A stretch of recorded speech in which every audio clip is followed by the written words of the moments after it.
ভালো আমার লাগছে আজকে এই সকালবেলা কেমন করে বলি বলো তো নদী, এটা কার কবিতা?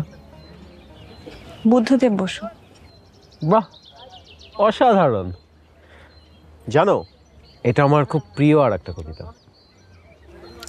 একটা জিনিস বুঝতে পেরেছি, আপনার যখন কোনো অজানা আনন্দে মন একেবারে ভরে যায় তখনই আপনি বুদ্ধদেব বসুর এই চিল্কায় সকাল কবিতাটি উচ্চারণ করেন।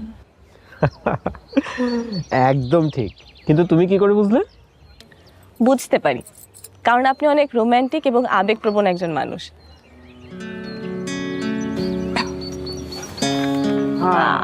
আপনি নিশ্চয়ই মীন রাশির জাতক, তাই না? ঠিক বলেছ। আর তুমি? অনেক দামি রাশি। বলেন তো দেখি। তুলা। একদম ঠিক। বাইরের প্রকৃতি, নিসর্গ, নদী এসব তোমার কেমন লাগে? জন্ম আমার ঢাকায়, তবে আমার বাড়ি সিরাজগঞ্জ। আমার এই গ্রাম, সবুজ শ্যামল বাংলা অনেক পছন্দ। বাহ, খুব সুন্দর একটা শব্দ বলেছো তো, শ্যামল বাংলা। আমি যখনই যমুনা নদী পার করি তখনই আমার মান্নাদের ওই গানটার কথা মনে পড়ে।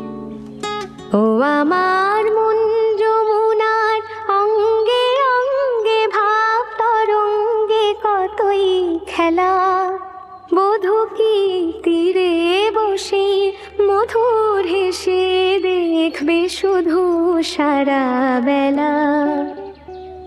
আমি তো অভিভূত হয়ে যাচ্ছি। তুমি তো আসলে আমার চেয়ে অনেক বেশি রোমান্টিক। আসলে ভালো লাগা শেষ নেই। আমি তো সাহিত্যের ছাত্র নই, তবে রোমান্টিজমের ক্লাস এটা কিন্তু আমি উপভোগ করি।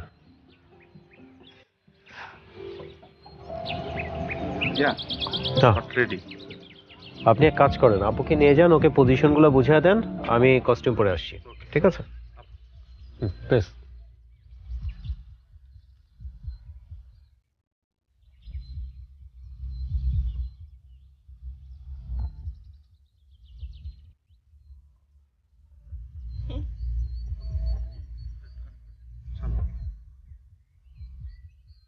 এবার একটু জুম হবে। হ্যাঁ হ্যাঁ, আরেকটু না, টাইট টাইট টাইট। ওকে ওকে ওকে। আচ্ছা, ওনাকে মাইকটা দেন তো। আর একটু হাস্যোজ্জ্বল মুখটা রাখবেন। হ্যাঁ হ্যাঁ, প্রাণবন্ত যেন হয়, ঠিক আছে? ওকে, এবার আমরা শর্টে যাব। সুপ্রিয় দর্শক, আপনাদের সবাইকে স্বাগত জানাচ্ছি আজকের অনুষ্ঠানে।